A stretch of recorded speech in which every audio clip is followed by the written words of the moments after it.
Okay, so I'm back to share with us the profile of our speaker tonight. Is here with us, is already here with us. So, Mr. Akintan Akinyemi Akindele is here with us tonight, and I want to read just a short profile to introduce him. Mr. Akintan is a lecturer and examination officer in the Department of Business Administration, Rufus Giwa Polytechnic, Owo. Faculty advisor, Enactors Nigeria. Vice President 2, Adekunle Ajasin University Worldwide Alumni Association. Pioneer Chairman, St. Joseph Secondary School Alumni Association, 2001 set. Former President, Department of Business Administration, Adekunle Ajasin University in 2009. Uh, his education, National Diploma Marketing in Rufus Giwa Polytechnic, BSc Adekunle Ajasin University Business Administration, Masters in Business Administration OAU, then MSc in Uni Ilorin. So our speaker tonight will be talking about political influence. He has been a constant speaker at the Youth Empowerment Summit. So it's not new to the Youth Empowerment Summit. Like this year, we have a lot of new speakers, but he has been consistent and is here tonight to engage us. So I'm going to unmute our speaker tonight as he engages us in his presentation, Building Political Influence. So you can unmute yourself, sir. Good evening, everyone. Good Good evening. evening. Good evening. Good evening. You're Hope welcome, sir. hope my voice is a bit audible and my Yes, very audible and very clear. thank you, sir. Thank you very much. Once again, I'm just joining. I've been kind of technically busy, and I was joining towards the tail end of the last speaker talking about marriage, and I would say quite unfortunate I missed that because I would have loved that particular section. Probably because I'm married, I need to learn every day. Well, I will reach out to the convener later so that I'm going to get my own dose of the teaching thereafter. Good evening, everyone. As the convener has rightly introduced, my very humble self, Akintan Akinyemi is my name. I'm a lecturer in the Department of Peace Admin for School Polytechnic, and I'm here to talk about building political influence. And of course, like I used to tell my students, we are in Nigeria, and when I was trying to make some learning easy for them, or probably to understand in the most simplest form. And I want to, there is nothing I'm going to say that is new, but of course, we need to engage ourselves intellectually and with some real facts and issues. The topic, once again, is building political influence. Coming, I hope I'm audible enough. Hope you are hearing me. Yes, you're audible. Okay. Okay. Thank you very much, sir. Um, from the word building, of course, we know what it means to build, trying to construct, trying to put together something that you desire. It can be a building construction, it can be building a pathway, it can be anything you can use to illustrate it. I want to talk about political. I think that's the subject matter. And from the word political, we can form so many words. Of course, the root word is politics. And of course, another root word came from which is policy. And of course, we have the so-called now, the politicians. Sorry, am I communicating? So now the next one is building political affluence. Then the last one, you're trying to have this weight, this goodwill, this magnetic move, let me put it that way, that people will easily drawn to you for leadership. And the topic towards given to us tonight is building political influence. Now the question is, who is a politician? Let me start with that. Of course, I find it quite funny when I meet people who talk, we engage, and of course, let me the so-called politician, and we're trying to engage ourselves. And the question is, what do you do? And personally, I'm pissed off when I hear I'm a politician. I was like, sorry, when were you employed? Where is your CAC registered company for you to give yourself that title? I'm a politician. Of course, in a normal Senate client, politics is just second fiddle um, engagement that you don't need to put all your mind on straight. You just have to ensure that you have a base. What do you do first? And for you to build that political influence, you have to ensure that you have a base. And what do I mean? You have a stable career or a business that is very, very flourishing. It might not be flourishing on a large scale, but at least the going on concern of the business is giving us an assurance that there is a future that lies ahead of what you're doing. Two, anybody who wants to call himself a politician, to me, my own view, I may be wrong. They don't mean well, and they don't really have that influence. It's somebody who has built himself over the years in whatever he or she does, beyond politics, and such an individual is extremely successful. So that person, to a large extent, could be called a leader. I want to start with that. A leader. Because you can't just metamorphose to being a politician. There are some you have to appraise or evaluate the level of impact you have achieved over the years. It might be self-assessment, it might be public assessment, it might be consultancy assessment too as well. It might not just be you, but we have to know that, oh, this individual has been tested and trusted in whatever engagement he or she does. And to a large extent, welcoming such an individual into our political fold is a plus. Is a big catch, so to say, in the political system and language that we've got in the big catch. Now, you want to build a political influence. The question is, what do you do presently beyond politics, beyond saying you are contesting? What are you into presently? Because no matter how small or big you are in whatever capacity you are holding, a, an assignment and a task of responsibility is being put towards you. What have you done? Have you carried out that task successfully as it ought to be carried out? Were you not compelled to get it done? Were you not forced to get it done? Were you not doing it because you are getting paid for it? So these are the real issues that is going to take us down to how such an individual is going to build influence. And now, let me give us a practical example.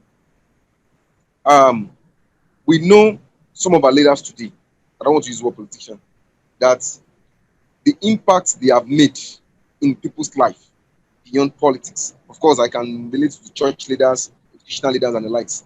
We give them the privilege to take a step further into the world of leadership, of course, politics.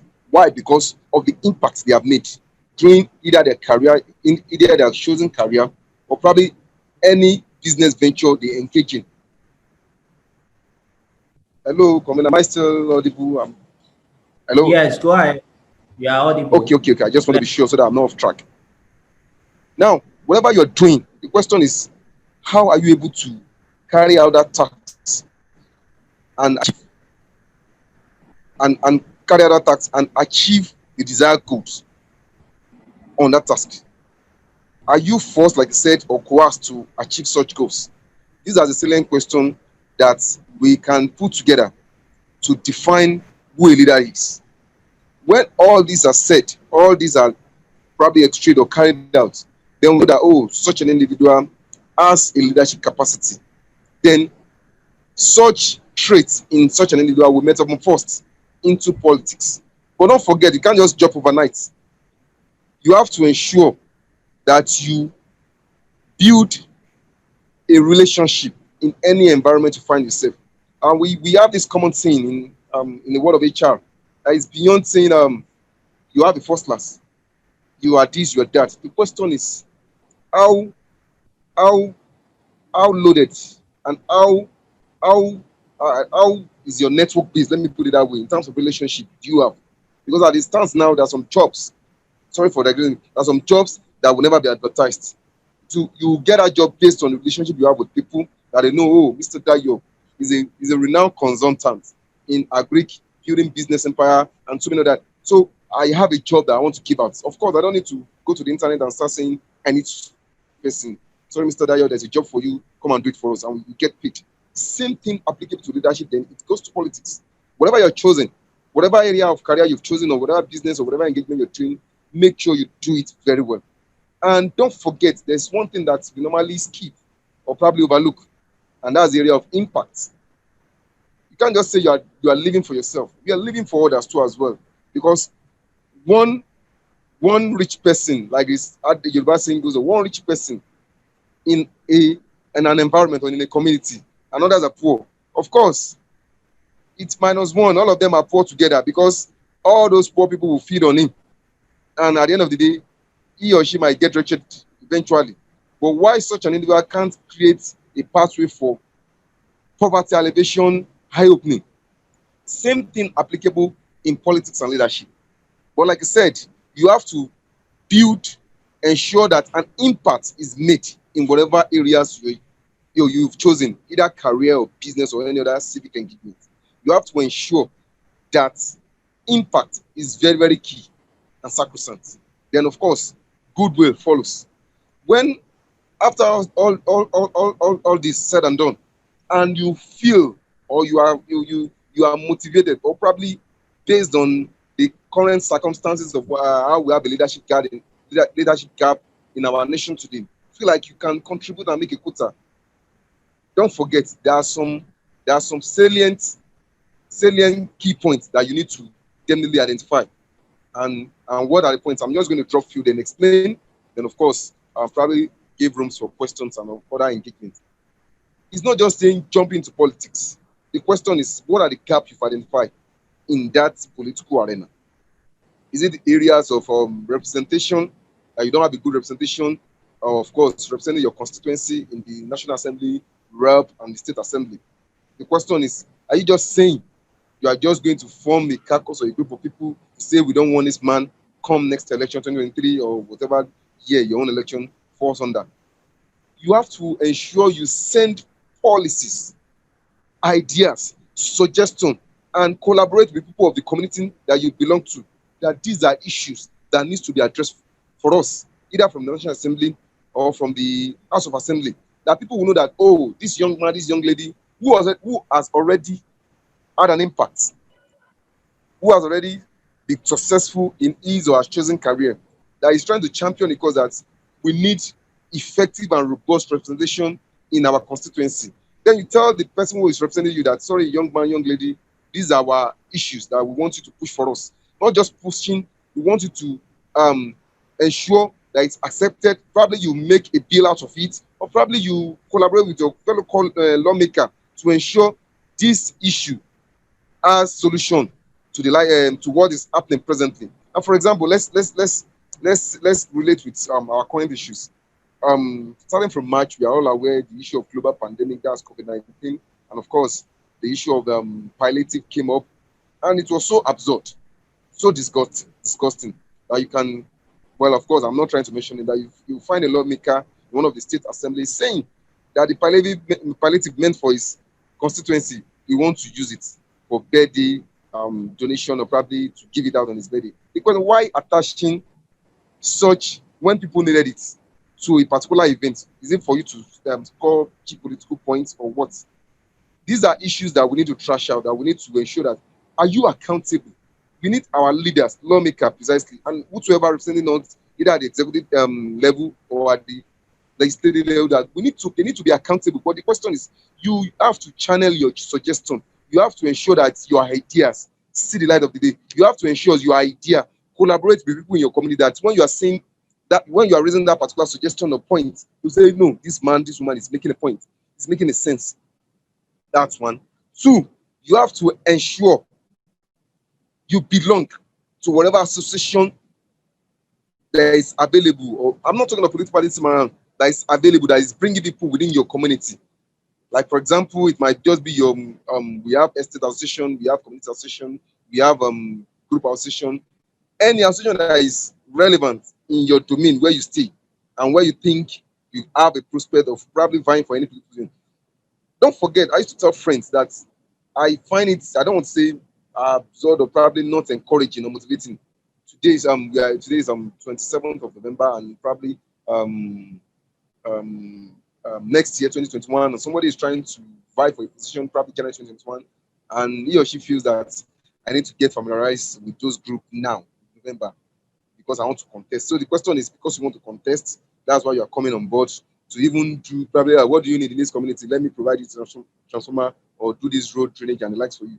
So it's so obvious that because you want to contest, that's why you are showing the good side of yourself. So if the contest is not featuring or it's not coming up, it's so obvious that you are not going to show that social responsibility to the community. It's absolutely very wrong. And of course, people read minds and actions easily. You have to get involved, irrespective of whether you want to contest or not. That's where my home position stands. That you have to get involved in your community engagement and activities. You have to get involved in any environment you find yourself, whatever they are doing. Get involved. Strategically, you are building your political profile. That's just simple truth. Strategically, even people who are noticing you, they are seeing you, you are not there. And for example, let me just, might not be politics, of course, let's say leadership. But the commander read one of my profile. For those who are familiar with the tertiary institution activities and of course administrative process, I was just appointed an examination officer. It's one of those delicate positions. Of course, personally, I don't want to take it. I declined. I don't want it. But the so-called the highest ranking in the academia, that's chief lecturer, said they want a young guy who is smart, creative. Of course, it's an integrity. I wasn't there, and I knew some of my colleagues who are lobbying. Sincerely, I didn't lobby. Of course, it's not. It's just a selfless service because, of course, the institution can call upon you. But the question, when I talked about it, somebody called my attention that I can know you can do it better than the previous one because there's some mess or there's some issues that they trust in your capacity to do it much more better. That is not you that opted for such vision, that they decided that they should give it to you. And I was like, I'm not. They said, well, you can't reject such offer. Now, let's see in another bigger senior client. If it were to be a ministerial or commissioner position, that's how somebody will get it. Why? Because you have been involved in some social responsibility for the department. I'm just doing my own. I'm not even lobbying for too many things. It just came on its own. And of course, for those who are conversant with, like I said, tertiary institution activities, the most powerful, let me say, the most powerful leadership in a department is the head of department and the examination officer. If by chance or by anything, you can decide, you can mark or make a student decision. Of course, you are going to, for my own case, of course, their progress is my own concern. So the question is, people are watching, people are noticing what you're doing. But the question is, don't let the time come that an opportunity want to present itself, that you're not trying to form a good person, a good boy that, so this me, all because you are in a position. In a relationship, we normally discuss that people will say, I need a good wife. I need a good fiancé. I need somebody to have a good relationship with. The question is, are you good yourself? Are you a good person that will really fit in to the other party? Of course, in accounting, we say for every debit entry, there's always a corresponding debit entry. Are you good yourself? You are looking for a wife. You are looking for somebody to get engaged with. Are you good yourself? You can't just say you get, because like minds begat like minds. So these are issues that we need to put into serious and cognizant consideration. You have to ensure that you identify gap, you raise ideas, suggestions. People are noticing with a sincere mind. Let me put it that way: with a sincere mind, not because you have a ceremony that, oh, I'm doing this because I want to get something at the end of the day. I want to aim this particular position. No, you are just doing it for humanity's sake. But people are saying it. People are noticing it. So this little by little, you are building your political influence. You don't know. By default, by providence, you are building it. Now, if you now so desire that I wish to go into the real world of politics, fine. Then you have some certain steps you have to put into constitution. It depends. You have to know your capacity. And now let me come down to the Nigerian politics. Let's be sincere, and I'll be frank with everybody. If you don't have money, don't go into politics. But that doesn't mean if you don't have money, you can't still contest. Don't get me wrong. The question is, at what level do you want to start your political career with? Somebody who has never gotten so much strong financial base, who has not gotten so much that political influence, want to contest for a governor of the state. And let's be sincere with yourself. We have two parties in Nigeria that hold the haze at the moment, and that's the People's Democratic Party and All Progressive Congress. you have to ensure you have that influence that you can navigate your way to get the party ticket. Talk less of saying you want to be given the ticket and win the primary. But that doesn't mean that if you don't belong to those two parties, you can't still contest. And now let's come down. I remember when I was in university, and I will give a private example for those probably I left the university 2009, early 2010 due to also strike. There was this man during Padi Farati was telling the governor, no, it wasn't the governor rather, but it's from Akungba town. There was this man, he contested on at the platform of AD. AD was not a party then. It has the Southwest has left AD to AC, and then. So AD was not even in the 16th. Young man, a successful, I think probably a geologist, he was working in another company in Braco. He's from Akungba community. It's very successful. But he has been, like what we're saying, he has been empowering the youth for a longer period, donating transformer for over the years. We read it today. For those who know Akungba story very well, they call him Onirizin. And the man was trying to navigate in his way through the major political parties in Ondo State then, and that was PDP and the then Labour Party. But the man could not. He felt that my change. He went and contested another AD. Don't let me permit me. I'm in social media. We are on Zoom conference. I'm discussing. Permit me to call that party dead party that time.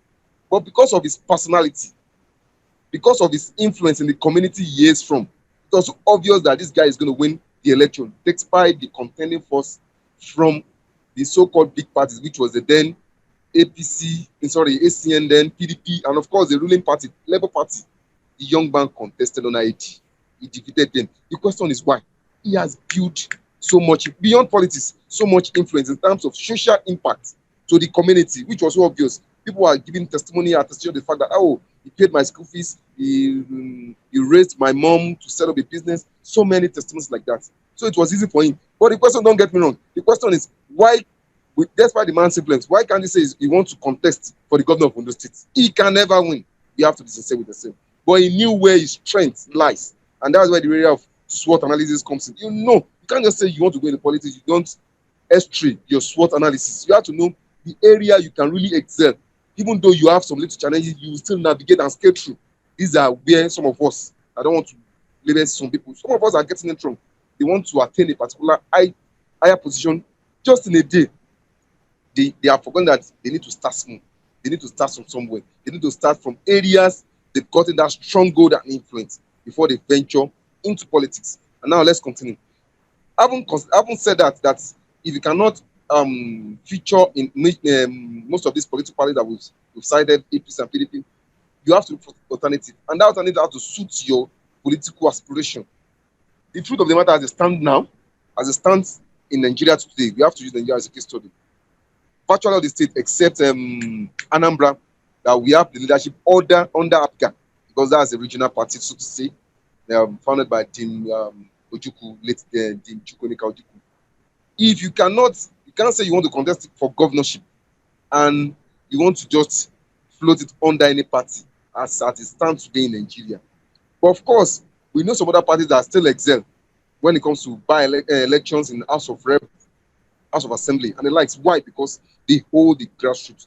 But don't forget, you can build your political influence from such stronghold that you've identified for yourself. So we have to be realistic. I don't want to start calling names that people are just aspiring for the position of president. Nigeria is a multi-dimensional ethnic groups. So many that we cannot even mention, that we don't even know. So if Yoruba people still feel that, oh, is Amawani, the normal language, the question is not about the outside that you cannot even do a candidate with them. They will not accept your popularity and your candidacy because you're not from the north.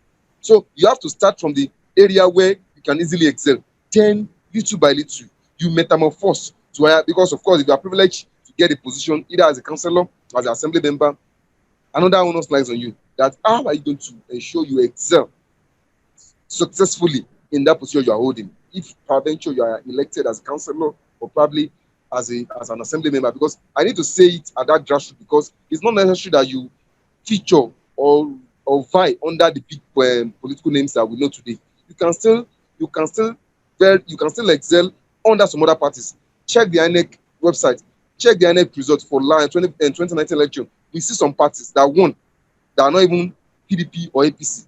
Like in Anambra, YPP, Young Progressive Party, led by Andy Uba, won a senatorial ticket. Of course, he has influence. He owns a football club. He was the one sponsoring that football. So he's committing himself in area of social impact in football, in sports, and people are benefiting from it. He created so much job, created so much direct and indirect chain of business to that area. So when it's time for him to contest, people, of course, rally around him. Why? Because he has made an influence, impact in time past beyond politics. So it's not just saying I want to venture into politics and I want to start from somewhere. The question is, who are you? Identify, define yourself, know the area of your strengths. Are you sure you will excel very well in this area? I don't deceive myself when people say, Aki, you can do this. I say, this is not my time. And now I don't know. I don't know so many UA students that are here or probably alumni. Presently we're having an election in few weeks time, and I have some of my colleagues telling me, Aki, you've been a vice president, you can go for president. I told them, no, this is not my time. And I'm just saying this. Why? Because I'm calculative and strategic. If I want to be a president, when the time comes, it will be so obvious. But at this very point in time, no, I'm not. You have to know where. Not. It's beyond saying try and error. The areas of trial and error is different. The area of doing your need assessments, doing some research analysis to ensure that are you sure you can excel, not that you just want to feature for the sake of featuring. No, you have to identify two gaps that, oh, I will really excel if I'm trying to vie for a particular position, and these are my areas of strength that I'm going to build upon. So these are issues that we need to discuss. And also, no matter the political association one wants to belong with, there is always leadership. There's always people who are in authority of that association. And let me put it party. No matter what, you have to be obedient to the constituted authority. You have to ensure you pay your obeisance. Well, paying one's obeisance has different meanings. In other place, you can say you have to be monetizing them. In other place, you have to, but of course, you have to show some sign of respect to those who are in charge of this political association, and that's corporate party. Because at the end of the day, your sense of humility will pave so much way for you that this one, if he eventually gets the ticket or eventually wins the election, is not going to be the unaccessible one. It's not going to be the one that we are going to say, sorry, Mr. Governor, Mr. Senator, Mr. Lawmaker, Mr. Rep, some of your policy are not acceptable to the citizen you're representing. Are you sure? Leave me alone. Have I not given you money? You have to show, you have to respect, relate with the party leader so that you have to create this symbiotic relationship that when issue arise, they'll be the one to defend you. They'll be the one to say, no, no, no, these are party manifestos, and is dutifully following it. Is doing what is being projected in a manifesto, and what is said during the campaign. Is doing it one step at a time. You have to ensure that you are somebody who has that open-mindedness, that when they reach out to you, you ensure you create this feedback that, okay, I've had your message and we're working on it. And I used to tell people that beyond leadership, these are one of areas where a politician lacks some empathy. And what do I mean? The truth is, we cannot solve all problems. We have to be realistic. But the question is, what steps have you taken when problem arise? I don't want to try to tell on some real issues that happen when it comes to the issue of NSAS and the likes, so that I won't start labeling or they won't come in. The question is, and now let me give a perfect example. I was in a discussion on the platform, and I was being asked that what is my position on this issue of, let me just say something, that our president not reacting to the issue of protest and the likes. And I just gave a perfect illustration. I said, but thank God I work in an academic environment. The students are protesting that there is no water, there is no light. Of course, when there is no light, probably they cannot pump water for them. Probably as a student union government president, or probably as a rector or the vice chancellor of the school, students in the hostel are complaining that they don't have water. Of course, you expect agitation from them because that resources they use every day is not available. The question is, as the leader, either from the student angle or from the management angle, what will you do? Beyond you telling them that during we had your problem, immediately call for a private water tanker in town to supply them water for the first day. And if your generator is not working, or probably whatever source of power you have, ensure you fix it before the first water you supplied runs out. And ensure you, because there's no light to pump the water for them, the student will be seeing all this. They have no reason whatsoever to go against some of those actions you are embarking on, because they are seeing that with your actions you are providing solutions. With your actions you are giving us alternative that, okay, for the time being there are solutions you are giving to us. This is how to build that influence we're talking of. When the time comes that you need their support for any reason whatsoever, they will make reference to those times they had problems that it was beyond your own capacity to solve. But the question is, what did you do? And now let me. I was talking to some group of friends that the issue of this NSAS, we have so many pending and compiling cases of petition against some set of policemen, and it is the fact-finding mission was there that truly they committed this offense.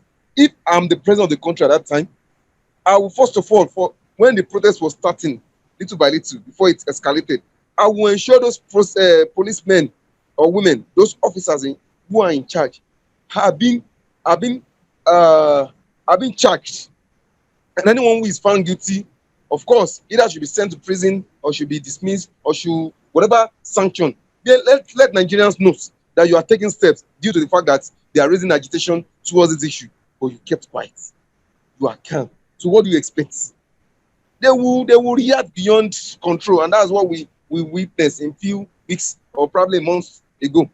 So as a leader, beyond contesting for a position, you have to ensure if you are in a particular vicinity or you are in an environment, you have to ensure whatever circumstance you find yourself, solution must be provided at that particular. Even if it might not be a real solution, at least if it's going to be a temporary solution, it must be provided. And that's how to build those influence. If you are venturing into politics at the end of the day, people will see this, people are saying this, people are noticing it, people are observing it. You don't know, but people are saying it. It's not that, is it this man? Is it because he's contested? That's why he's giving us water. Don't worry, let him, we know them. Let them enter. We will not see them again.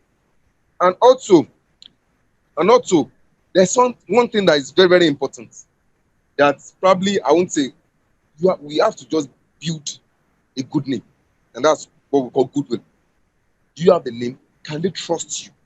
Because anything we are doing in life, beyond politics, beyond leadership, you have to be accountable. Let people see this sense of trust and integrity in us that, oh, I can trust this individual. I have one of my guy who knows the person, one of my friends, that used to something that, but anytime he tells me, either directly or indirectly, I used to question myself. Say, people have not really reported Akin to me. They will report Akin. Akin had a discussion with me. He argued. I didn't like the way Akin, but they've not reported that Akin stole my money. Akin defrauded me. Akin did this. Why? Because he felt an inner peace that, wow, I have somebody that such combination will still go over that. I've not gotten such report. I'm not trying to. People should be able to trust you on some real issues. And when we talk about gap in governance that we're talking today, where is it not corruption we're trying to drive at? It's because corruption is everywhere. Can people trust you in just a little position you're occupying? So if you can uphold their values, it's easy for you to have a smooth ride in politics, sincerely. And don't forget, you have this parallel you have this popularity, the socialism, the all these the paparazzi of office when you get there, because of course people will be calling you, demanding what you cannot afford. Try to comport yourself. Try to have somebody you can be answerable to that. When I'm going astray, please call me to order that you can listen to. It might be your wife, it might be your mom, it might be your brother, it might be somebody close to you. Because when you get to that office, I think, I don't know, I've not really been to that such echelon of power. But of course, people easily misbehave. What? Don't forget, it's not everybody. Some doesn't misbehave. Probably they still uphold their values, their integrity, and whatever traits they have. But the question is, ensure you have the checks and balances. Who is going to correct you? Make sure you're answerable to that place. Because when you get there, the popularity attached to the office, the inducement attached to the office, the acceptability of people hyping you, even when you are even doing what they say, oh, guy, you are correct. If you are not careful, you fall astray. Those values, those goodwill you have over the years, will just crumble. So we need to ensure we put form of checks and balance on our quiet. Let people see that. So let me know I'm doing wrong. Let me know when I'm falling astray. Please call me to. I may not know. Like I used to say, the best coach in life is outside the field of play. Because if you are playing football, you as a footballer, the person watching you say that your area, that your seven you're playing, you're not good at it. Change to 9. That's where you're good at. I've noticed you. It will tell you. Then listen to you, not say, I want to play that my 7. Why? Because and that's what I've been trained with. No, the person who is telling you sees ahead of you. Listen to him. And that's where the area of mentorship comes in. Of course, you have to get somebody who is going who who you are going to look up to. And I used to tell people that look up to people who has who is beyond age. You can get somebody who is younger than you, but who are somebody who has excelled tremendously beyond what you're trying to embark upon. I used to tell people that don't discuss your house projects. You are trying to build a house with somebody who has not even gotten the land. You are intimidating the life of that person. What advice will you get from that person? For somebody who has tread through that path, it's going to be easy for him today. Oh, these are my mistakes during my own time. Make sure you don't do this. Make sure you don't do that. So the area of mentorship is very, very important. The area of guidance, looking up to people that, oh, sir, I want to be under your leadership, under your mentorship, that I'm embarking on a political journey, starting from this cradle, either councillorship, lawmaker of the assembly. I need your guidance in all acts of sincerity. You definitely excel. And one thing that we normally skip to, except for young people like us, area of volunteerism. Try to raise ideas, try to ensure you are engaged in whatever committee you are assigned to, and don't look for money that you are going to be paid. There's a saying that goes on that until you start doing something for free and you've mastered it, you are a professional in it, the R will be removed and you start getting paid with a fee. I know somebody, one of us who is into master of ceremonies, who is now a professional par excellence. We started together. He was doing those things for free. Never knew he was building himself. Now he charges Mr. Diagnosis. Don't let me go into that. So you have to ensure area of volunteerism in leadership is very, very key, because these are one of the process that is going to build you into where you intend getting to politically. And of course, when I haven't said all this, you see at the end of the day that the sky is your limit in your political leadership, and people will really see the effectiveness and efficiency of whatever capacity you are into. Brian, I don't know. For now, I think I'm done, and let me give room for the convener to take charge from here. Thank you very much, Mr. Dayo. Awesome. Let's give Mr.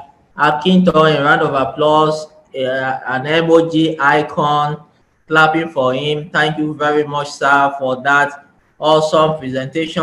I'm taking a lot of notes here. I'm taking my notes. So it's time for questions. We've learned how to identify the gap in the political sector. You want to call me? Are you call me in the representation? How good are you in community engagement? You need to look at your area of strength. You also talk about mentorship and volunteerism. So it's time for question. So you can raise up your hand so that we can unmute you for you to ask your live question. And from the group chat, you can drop your question also. We answer all our questions tonight. The topic is building political influence. And the beauty of it is that if you decide not to do anything and you continue to impact your community, you continue to impact your society, a point will come that an invitation will come for you to come and serve. And when that opportunity comes, you have to also yield to the call of service. And that's the reason why this session is very important. So, Philip Ahmed said, I have a question. Would you like to say it? Our facilitator would like to hear your voice. Philip, you can unmute yourself now and you can talk. Hello, good evening. Can you hear me? Good evening. Yeah, good evening. Yes, I hear you. Okay. So I'm Philip Ahmed. Although I'm joining the conversation live from Asokoro in Abuja, almost a seat of the government of Nigeria. Power brokers. Sorry that I joined the meeting late this evening. I was going through the meeting throughout the day, but the last part I just joined it late. And my question is this: how can the youth really take the center stage of political happening and also stage, and to also correct all the wrong happening in the Nigeria, and to also develop Nigeria the way the youth want it, instead of fathers that are currently on the seat of power? Not yet. Okay, so you can go ahead and answer that while others are dropping their Okay. questions. Okay. Good evening, Mr. Philip. Mr. I hope I'm still audible as I said earlier on. Yes. Okay, the question he asks is how can a youth get involved in political system and of course probably outsmart or outstage the elderly ones. Hope I'm correct because that's what I know that because I was trying to judge what he was Yes. asking. Thank you very much, Mr. Philip. These are the questions and these are one of the issues we keep discussing. Are you with me, sir? These are one of Yes, the I'm with issues you. we keep discussing at our youths. Um, in all sense of modesty, sincerely, in all sense of modesty, I've been privileged to run an election on different contexts, might not be the bigger one. And at the end of the day, sorry, let me come down. Let me come down to our level and let's are we sure our selfish interests will not override our general interest? These are one of the questions we need to ask ourselves generally. Because of course, selfish interest, emotional interest, sentiments will still come in. And that's cohesively for us to come together and I'll stake them with the rate will not see the light of the day. And that's why I said selfish interest. Those big politicians would discover that this young guy is building affluence, is getting the youth to his side. Let's see one of these closest spa to see what he wants. And you see somebody close to that young guy, they say, okay, you don't have a car. Should we give you a new brand new car or a latest Benz and the likes? And the young man will think, I don't have a car, Lotto. I'm still calling my friend. The question is, until I used to say something, until we have a strengthening institution before we can correct some anomalies. It is going to be difficult, and I have to be sincere with you, for our youth to take center stage. But it's going to be easy too as well. And how do I mean? Let's, there's something we call in marketing negotiation. Let's negotiate with the we are trying to we are technically trying to outstage them, but it's not going to be, let me say, frontal in marketing like one of our prof in Ife taught us then. Frontal attack, guerrilla attack. I'm sure Mr. Day, I still remember that professor. What's his name? Professor, I've forgotten. In the way you have to come out strategically. And what do I mean? If the youth could negotiate for a strong leading gubernatorial candidate, whether PDP or APC, are you with me, Mr. Philip? Yes, I'm with And you everybody, following. whether PDP or APC, they are okay. And we know that there's a likelihood that this man is going to emerge as the next governor. But of course, he's campaigning, going around, and the youth come. Sorry, this election, or tell the party chairman, we are going to support this 60-year-old man or 75-year-old man for governor. But all his assembly members for this election, the party has to give the youths. We can't just take it a day. If not all the youths, 60-70% of those who are going to be at the chambers must be youth less than 40 years old or 45 years old. That's our position. That you are telling them that you don't need governor, you don't need deputy governor. Just tell them you needed that position. Why? Because you are getting the power of checks and balances to what the governor or the president will be doing. I'm sure they will know that, hey, if we give the power to these people, they're going to ask so many questions. They're going to request for so many things that we might not be able to do, or probably our selfish interest will not exhibit itself. But you place them on the question that we needed this thing before we can give the elderly one this thing. They will think twice, and they know the youth has that voting strength and power. Don't let us go for something that is too big and large that we need to be governor now. I'm not saying we can't be. I should not be misquoted, but we have to do it strategically. Just imagine they now consider, okay, out of the 26 assembly, like in Ondo State, we are going to give 20 to the youth. Don't forget, you've gotten the strength majority. That means if the government is behave, you can impeach him. Am I communicating? But we have to start from that. Yeah. But until we say we have to present the youth as governor, don't forget the so-called governor as youth among their campaign team, as youth in their party. So where would they be? What would be their position? They will support whosoever the party picks, whether an elderly man. But when we now form a negotiation strategically, we'll be getting involved. We'll be holding the center stage little by little. Rotimi Amechi, we know the age he became an honorable member in Rivers State House Assembly when he became a speaker. Currently, Rotimi Amechi is not up to 60 years of age. He was an 8-year speaker. He was an 8-year governor. Just imagine the likes of Ruth Amechi was in the Alo Chamber, 1999. Majority of them, it's easy for them to rise to the position of power.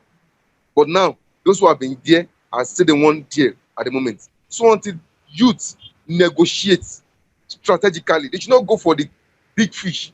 They should go for the strategic one that, no, we don't want governor. We will support this leading candidate, but these are our own terms and conditions. The ticket for the assembly, we want 60% for the youth. And these are our criteria. Somebody who is well-read, exposed, intelligent, creative. That even you that you are, don't forget, you that you are championing it, don't forget that, tell them that you are not interested. Well, you want it for the youth. We are going to evaluate or appraise this individual. That is this individual, is he going to fit in to get this particular negotiation we are bidding for? That's the question. I know, let's be sincere, they were going to succumb because they know your strength is very powerful. That let's give them what they want to. At least they are saying we should not. They are not contesting governor with us. They are not contesting deputy governor. Just give us assembly members. By default, don't forget you've gotten the majority. When let's say that demand was being ascended to, you now get it like 60% or 70%. That means the youth is going to produce the speaker of the House of Assembly. Are you with me? When you get it, yes, I'm with strategically, you are moving there. We are moving there. But when we now see, I don't want to start calling, I want to be a governor, I want to be a president. I just mind. Of course, don't demoralize those who are into that area. You wish them the very best. Until we make a negotiation to be strategic, to be realistic, that's when we can take the center stage, my dear brother. But we are just saying the youth should be governor today. I'm not saying it's not possible. The question is, we are just shading shadows. Thank you very much. Awesome contribution. Let's have Oluwa Fisayomi to ask question. You can unmute yourself now. Thank you very much, Mr. Dayo. Thank you, Mr. Akintan. Good evening, everybody.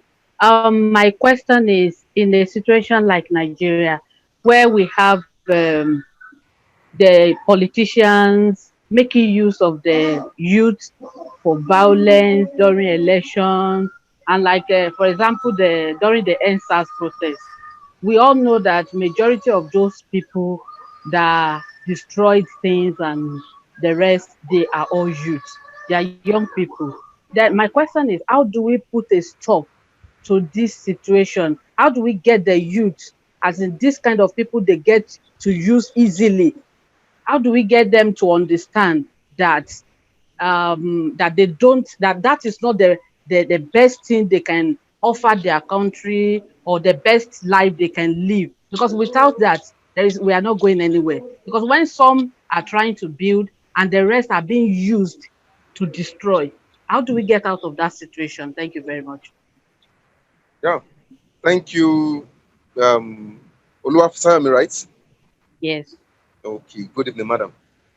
Good evening, sir. The question you asked is why youths getting involved in destruction of properties, and why are they being used, and how can we get ourselves out of being Out used? of it. Yeah. Yes. I need, like in my class, after I've done the theoretical aspects, I ensure I illustrate practically so that you see, you marry both together. Education is key and powerful. My dear sister, I don't need to know you or see your face. Of course, it's obvious you are educated. I'm sure because you are educated. Let me say I'm the so-called Nigerian politicians. Let me put it that way. There are some things I cannot tell you to do because of your level of education, of your intelligence and exposure. So we need our youth. We can. It's the youth. The female population of Nigeria is so much, but we need to just, number one thing. There's something we call value orientation. That we have to create this value, that dignity of life. That's what, even though you are not educated or not, but you have to ensure the dignity of life exists and it's being painted in a light that we have to ensure the whatever we want to do. The question is, we have this personal conviction and instinct within us that is it right or wrong? Is it beyond being told? Somebody asks you to go and kill somebody. The question is, what did the person do? Is it justifiable enough for me to kill this person? Why am I the one being sent? Why can't this politician send his son or his brother? Why me? Because you put yourself in this position where they can use you. That's why I said there are some things I can tell you to do. Madam Oluwa tell me that. Why? Because I know your level of intelligence and how intellectual loaded you are. But if I see a garage boy, I'm talking like I'm a Nigerian politician. Say somebody is doing this to me. Now, yeah, mobilize for me. Let's go. Why? Because I know that's the best they can offer. They don't see good in the positive side of life. So they are programmed. Some youths are programmed for destruction. And the question is, how can we get them out of that thing? From their strengths in terms of negativity, what they are doing, we can channel it to some areas that is going to be more beneficial. But it's quite unfortunate that our politicians is not seen in this light. What they see is when the time comes, give them guns, go and steal ballot paper, go and do this, and they cannot offer such gesture to either their children or somebody close to them. Why? Because these young people, these young persons are just programmed for anything negative. And that's why you see the possibility of saying, oh, they want to snatch a ballot paper. There's some people that's their profession. For every election, they get paid for it. But they've forgotten that people know what they are doing. And when the time comes that this one to be in this position, no, we are negating it. We don't want him. Why? Because we know what he wants. Another thing, like I said, is we have to reorientate ourselves and see value in whatever that, in anything that surrounds us, whether life or building or properties. Now, sorry to take you back a bit. In tertiary institutions, when you see protests, the student union leaders are kind of careful and skeptical, saying, our protest is just peaceful protest. We don't want anybody to do this and that.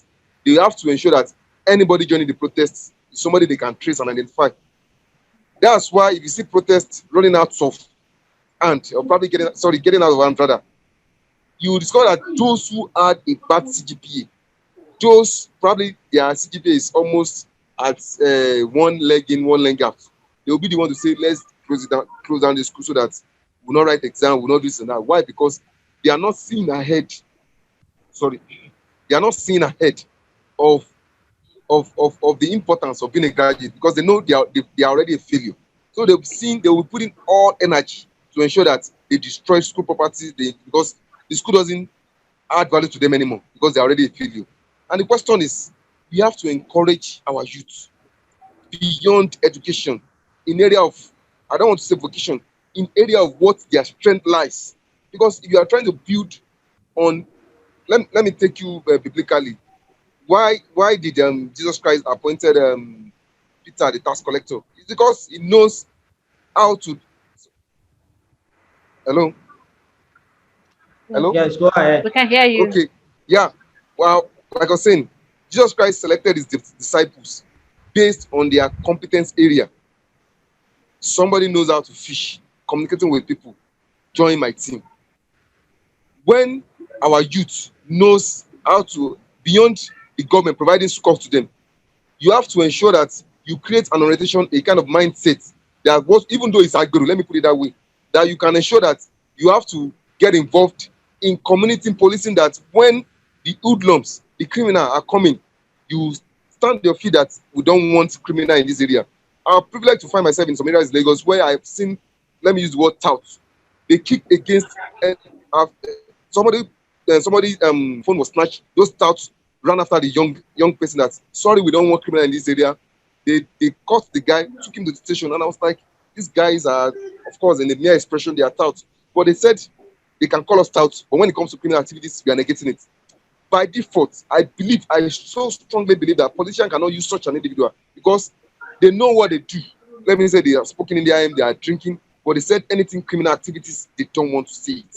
Raping, stealing of phone. Until we see that value orientation within ourselves, beyond education, then we are going to get out of this. And it's going to be difficult for politicians to start using us. Now, like I said, the most important is education. I used to tell people that if you cannot even afford to read up to higher institution, try as possible as you can to read up to O level. Clear your O level. The police is going to coach you up in years to come that you are going to forge ahead. Try up to that. At least we have so many secondary schools everywhere in Nigeria. At least we are limited in university admission and political admission. But try to, when you are educated to an extent, there is this consciousness in you There is this intellectual inbuilt within you that this thing is wrong. I can't do it. Thank you very much. Thank you, Awesome sir. section tonight. Awesome section. We want to appreciate all of you that have asked one or two questions. So Philip is saying that I need the resource person's phone number. So if our participant wants to get across to you, how do they do that? Do you have a special phone number you want to give out or email address and to engage you and continue the conversation? Mr. Komina, you can share the phone number. We are free and like any other person. We are ordering Nigerians, so you can share it. Okay, for the purpose of people that are here tonight, I will put the phone number on the comment section so you can save the number so that that's the beauty of joining via the Zoom. If you are not a registered participant for this program, you cannot be in the Zoom meeting. You can watch through YouTube Live or you can be in our viewing center. We have a viewing center in Ondo State. The participants yesterday was up to 50 and today also. So, but the fact that you are here today, there are some benefits that you have for yourself for being part of this Zoom meeting. So I'm going to drop his contact right now that we that anybody can either call or chat him up on. So I will drop it on the chat right now. I'm typing the number. Just give me some seconds.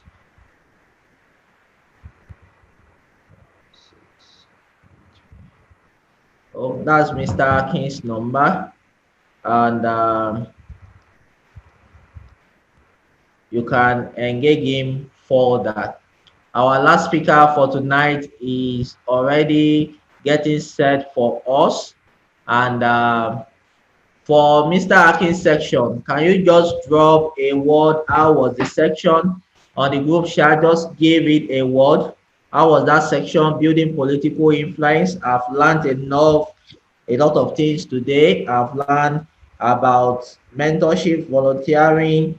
I've learned about identifying the gap, do your SWOT, know your strengths.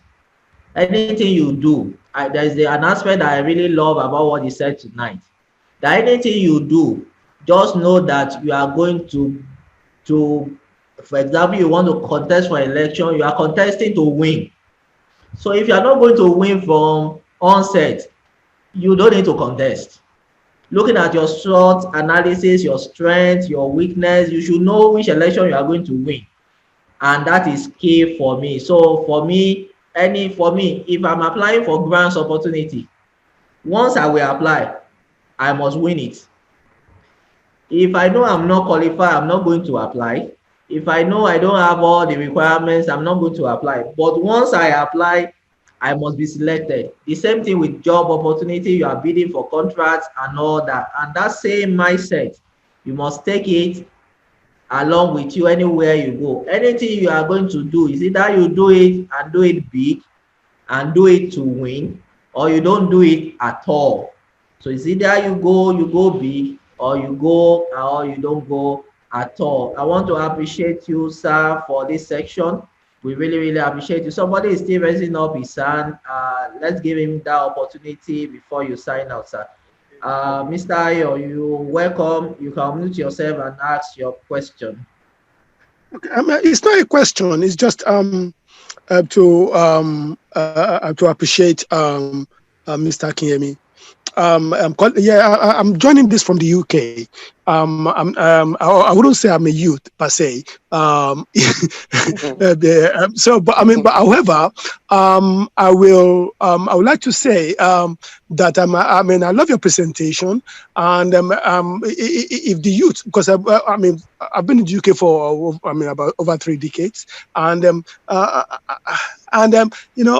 feel sad when I see the goings on in Nigeria. But with the kind of presentation that you made tonight, I think it will bring a lot of benefit if people, if they can key into it and apply, all the processes.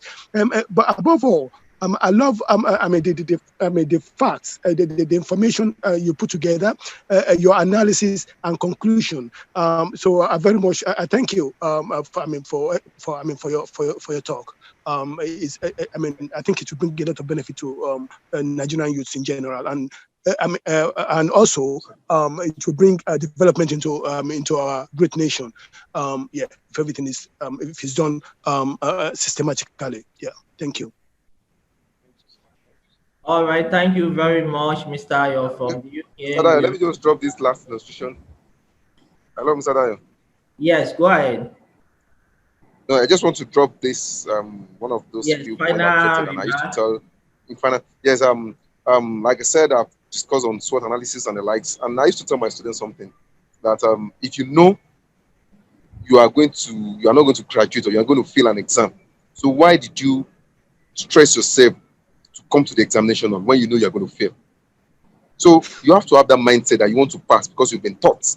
So in leadership, in politics, I'm not saying student cannot fail. By some reasons, failure can set in, but it was not your self-individualized failure. It was probably circumstances that were. And I've failed before. I've had carryovers, and I've done it again, and I have passed very well. But the question is, have that mindset that you are going to pass this exam. Same thing applicable when you are putting your mind into politics. You might be privileged to get it first, or you might not be privileged to get it, but that doesn't mean you should be derailed. You should be demotivated that I didn't get it. Of course, we can have scores of people in Nigeria that contested first time, second time, and they got it third time. But that doesn't mean you should not lose focus. That's what I want to say. Don't lose focus on whatever aim you are targeting at. Thank you very much. Awesome, awesome. Thank you very much. Let's give a clapping emoji on the group chat for Mr. Akintan Akinyemi. Thank you very much. A clapping emoji. Thank Thank you. you. Thank you.